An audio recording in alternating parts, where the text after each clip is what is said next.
Сәлім бақ осы сөзге қимасын бергенде әзер көнді дейді. Айтып жатты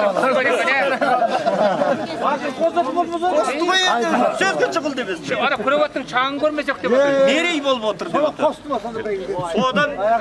Содан ортада татулықтың қаймағы кілки қалды да, түстен кейін 300-ге жуық ат 7 айдаушының алдында Халықтонның кен жазығын шаңға қойып кетті дейді.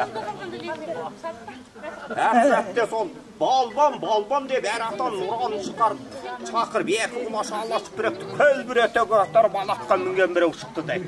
Олчық әқтері сиырдың бүйрегіндей бөлек-бөлек білген жауырыны қақпақтай бір кеуірсінді, Сәлім бақының өзі мінгестіріп әкеп тастай салды. Ой, мұна баспалуыңа түскен жүрек жұтқан кім екен деп жұрт ентелесе қарасты. Қыстаубайдың Ахметжан болған екені мәлім болды дейді.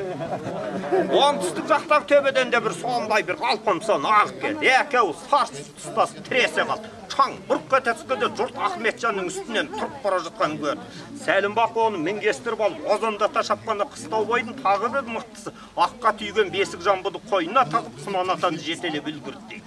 Дәл осындай ағады. 7 жүп адамның алдында ақ етіне көгала таңба түсіген жығылған жігітке де 5 жібекке түйген тайтұяқ деп аталатын күміс берілді дейді. Оған да береді екен. Ол ғана барманға түскі дерлік екен. Содан жұрттың бір көзі осы қызықты болса, бір көз атып кеткен жақта. Бағанадан бері чаң шықты деп талай алдаған. Ол жолғысы рас болды.